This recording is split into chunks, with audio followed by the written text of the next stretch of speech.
Olá, irmãos, graça e paz, sejam bem-vindos a mais um programa Luz, Bíblia e Reflexão da Igreja Presbiteriana de Conselheiro. Sempre um prazer poder compartilhar da palavra do Senhor com os irmãos. O texto para essa semana se encontra na carta aos Hebreus, capítulo de número 5, versículo de número 9, que diz assim: E tendo sido aperfeiçoado, tornou-se o autor da salvação eterna para todos que lhe obedecem.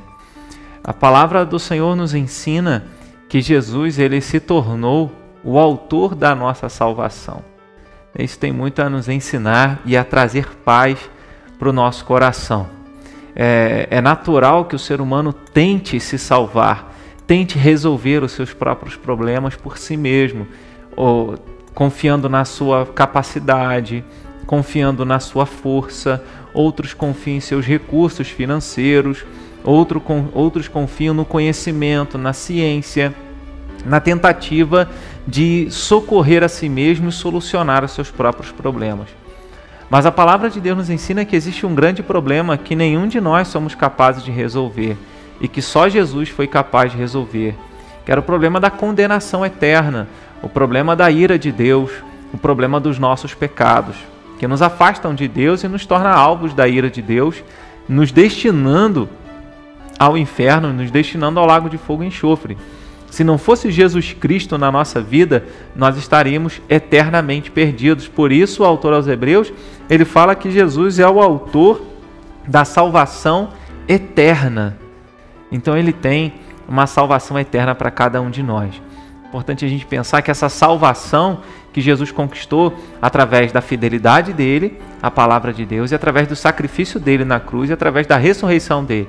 Então, a obediência de Jesus, fidelidade à palavra de Deus, fidelidade a Deus, nunca pecou. A morte dele na cruz e a ressurreição no terceiro dia conquistam para nós essa salvação. Tanto aqui no capítulo de número 5, quanto no capítulo de número 2 dessa mesma carta, o autor está falando da obediência de Jesus e do sacrifício dele para conquistar e se tornar o autor da nossa salvação. Ele é o autor da nossa salvação realizada há aproximadamente 2000 anos atrás, na cruz do Calvário, onde ele disse: está pago, está consumado. Jesus na cruz consuma a obra de salvação que Deus havia designado ele para realizar. Então, a salvação que já aconteceu no passado. Também há a salvação que acontece no tempo presente, quando o Espírito Santo de Deus age no nosso coração e nos faz entender Jesus como nosso Senhor e Jesus como nosso Salvador e nos faz confiar na salvação que Ele nos deu. Então, a salvação que acontece no tempo presente é quando o nosso coração se rende a Jesus, é quando nós experimentamos a paz que excede todo o entendimento, é quando nós nos conscientizamos de que por mais que nós façamos boas obras, nós não podemos salvar a nós mesmos, mas somente a obra de Jesus foi poderosa para fazer com que nós fôssemos aceitos graciosamente por Deus na presença dele. Então, a salvação que se opera no tempo presente, nesse momento, a salvação do hoje. Eu não sei se você está salvo, eu não sei se você experimentou essa salvação, mas através da fé em Jesus, da confiança, da perfeita obediência, do perfeito sacrifício de Jesus, nós podemos ter essa salvação.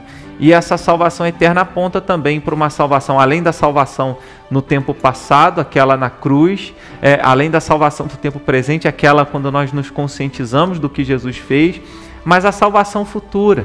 Nós sabemos que tudo aquilo que Deus tem planejado para nós ainda não se cumpriu, porque a Bíblia fala que um dia Jesus irá voltar e o mal já não estará mais presente nesse mundo e nós seremos como Jesus estaremos andando em santidade perfeita, em plenitude de relacionamento com Deus. E isso tudo virá quando Jesus voltar um dia. A palavra de Deus também nos ensina que Ele que começou a boa obra em nós, essa obra de salvação, Ele irá completar essa obra no dia que Jesus voltar. Então essa salvação eterna aponta para um tempo futuro, quando tudo aquilo que nós confessamos e experimentamos e conhecemos a respeito de Jesus será completo na consumação de todos os séculos, na volta do nosso Senhor e Salvador Jesus Cristo. Então essa é a salvação eterna. Você que se sente perdido, você que se sente sem saída, lembre-se, Deus te amou e te salvou lá na cruz. Você precisa experimentar essa salvação hoje, confessando Jesus e reconhecendo a obra dele na cruz e ao terceiro dia ressuscitando por você. E confie e tenha esperança em seu coração. Não limite a sua esperança em Deus apenas nas coisas aqui dessa vida, mas confie que existe uma salvação que ainda será completa quando Jesus voltar e nós, libertos de toda a maldade, de todo o pecado, estaremos em plenitude de alegria e de comunhão com o nosso Pai Celeste. Que Deus te fortaleça, que você não duvide dessa salvação e como o autor expressou aqui, Jesus conquistou, sendo o autor da salvação eterna para todos que lhe obedecem. A obediência aqui é a prova de que estamos salvos por Jesus Cristo, o nosso Senhor. Toda a salvação que qualquer ser humano pode alcançar é uma salvação temporária que diz respeito às coisas materiais aqui desta vida, mas só Jesus Cristo conquistou para nós a salvação eterna. Não olhe na perspectiva aqui desse tempo, olhe na perspectiva eterna e Jesus tem essa salvação para você. Confie nele, descanse nessa salvação. Que Deus te abençoe, fique na paz.